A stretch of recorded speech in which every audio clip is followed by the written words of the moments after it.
Hello children, this question is based on definite integrals.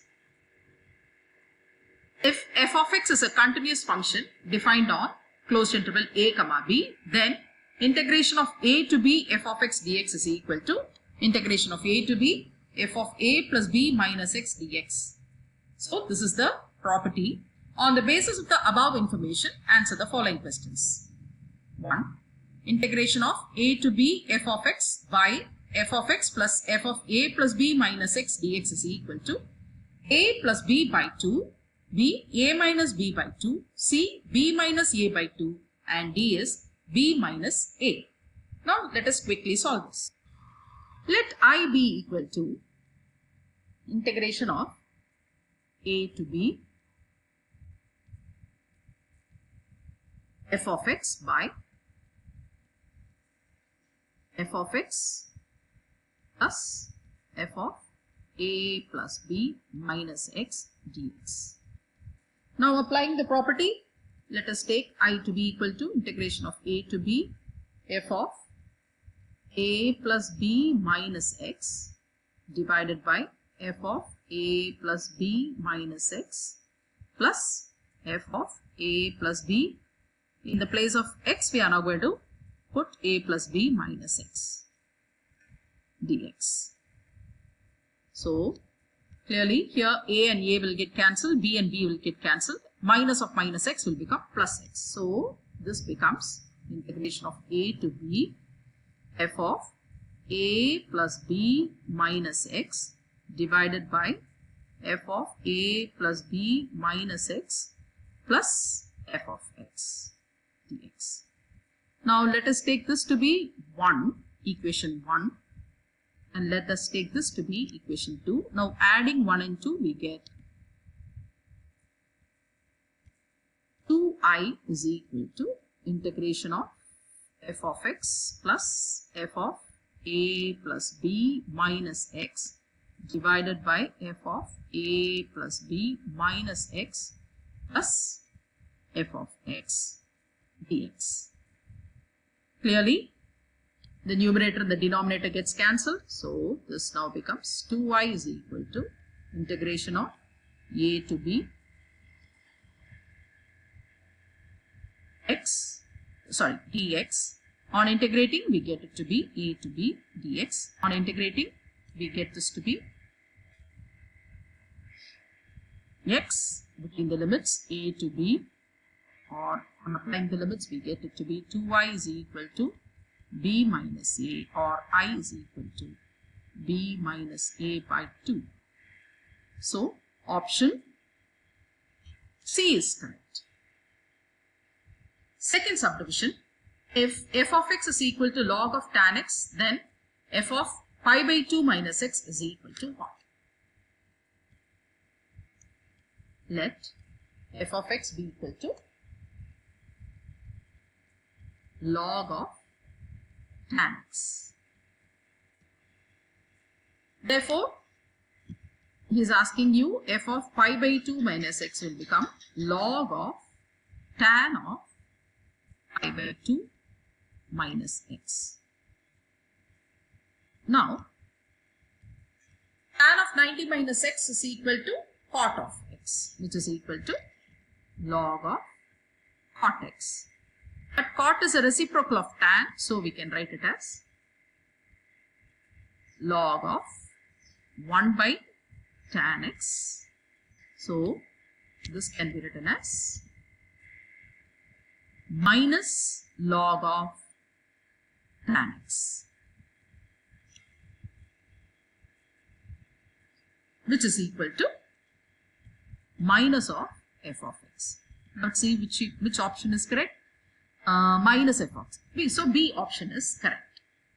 The third question, integration of pi by 6 to pi by 3 log of tan x dx. A pi by 12, B pi by 6, C pi by 3, D 0. Let's quickly solve this. Given integration of, let I be equal to pi by 6 to pi by 3 log of tan x dx. Now applying the properties, now this becomes I is equal to integration of pi by 6 to pi by 3 log of tan of pi by 3 plus pi by 6 minus x dx, which is nothing but integration of pi by 6 to pi by 3 log of tan of pi by 3 plus pi by 6 is pi by 2, so that gives you pi by 2 minus x dx. But we know log of tan of pi by 2 minus x is log of cot x. So we have already proved that it is nothing but minus log of tan x. So this is now going to become simply integration of pi by 6 to pi by 3 minus log of tan x dx. Now on integrating this, we get it to be, now let us add this end. Let us have this equation as 1. Let us take this as 1 and this equation as 2. On adding 1 and 2, both of them gets cancelled, so the answer is 0. So obviously option D is the correct answer. Now look into the fourth one. If g of x is equal to x to the power of 1 by n divided by x to the power of 1 by n plus a plus b minus x to the power of 1 by n, then g of a plus b minus x is equal to a g of x, b 1 minus g of x, c g of x by 2, d is 2 times g of x. Let us quickly solve this. Given g of x is equal to x to the power of 1 by n divided by x to the power of 1 by n plus a plus b minus x to the power of 1 by n.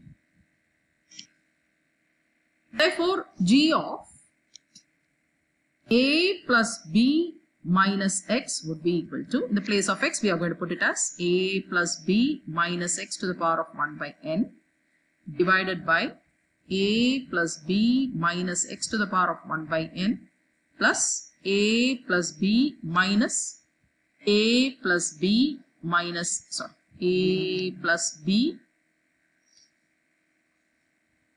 plus b minus x the whole power n.